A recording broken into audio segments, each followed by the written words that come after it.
केंद्रीय शिक्षा मंत्रालय ने सीबीएसई बोर्ड के उस ड्राफ्ट को मंजूरी दे दी है जिसमें 2026 से 10वीं की परीक्षा को साल में 2 बार आयोजित करने का प्रस्ताव रखा गया था।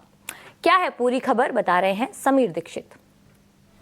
एजुकेशन सेक्टर में एक बड़े रिफॉर्म की तरफ कदम बढ़ाते हुए CBSE central board of secondary education ने एक ड्राफ्ट पॉलिसी जारी की है जिसके तहत साल 2026 में 10वीं क्लास की परीक्षा 2 बार करवाई जाए, यानी कि 10वीं का जो बोर्ड एग्जाम है उसको साल में 2 बार कराया जाए। और ये जो पॉलिसी ड्राफ्ट पॉलिसी जारी की गई है ये नेशनल एजुकेशनल पॉलिसी 2020 की लाइन पर इसको डेवलप किया गया है। इस नई ड्राफ्ट पॉलिसी के जरिए मंशा यही है कि छात्रों को एक मौका दिया जाए ताकि वो अपने बोर्ड के एग्जाम्स और रिजल्ट्स को बेहतर बना सके, जो ओवरऑल परफॉर्मेंस है उसमें सुधार ला सके। तो ड्राफ्ट पॉलिसी सीबीएसई ने जारी की है, अपनी वेबसाइट पे अपलोड करी है स्टेक होल्डर कंसल्टेशन के लिए। और तमाम स्टेक होल्डर, चाहे पेरेंट्स हों, स्कूल स्टूडेंट या अन्य स्टेक होल्डर, वो इस ड्राफ्ट पॉलिसी पर 9 मार्च तक अपने कमेंट या सुझाव दे सकते हैं, जिसके बाद संभावित तौर पे इस ड्राफ्ट पॉलिसी का फाइनल स्वरूप सामने रखा जाएगा और इसको अपनाया जाएगा। नेशनल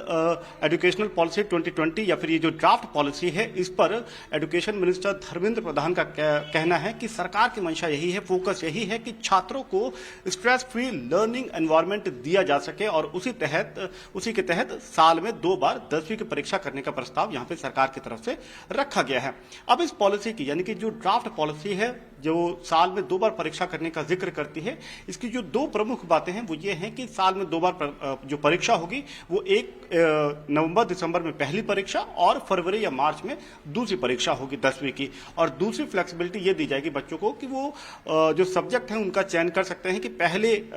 अगर वो जो पहली परीक्षा होगी तो उसमें कौन सा सब्जेक्ट वो चुनना चाहता है और उसके बाद में कौन सा सब्जेक्ट दूसरे वाले अटेम्प्ट में यानी फरवरी मार्च में वो उसका एग्जाम देना चाहते हैं। तो ये फ्लेक्सिबिलिटी भी मुहैया कराई गई है। कुल मिलाकर के छात्रों का जो बोर्ड के एग्जाम के रिजल्ट हैं इसमें इंप्रूवमेंट और स्ट्रेस फ्री लर्निंग एनवायरनमेंट की मंशा से ये ड्राफ्ट पॉलिसी जारी की गई है।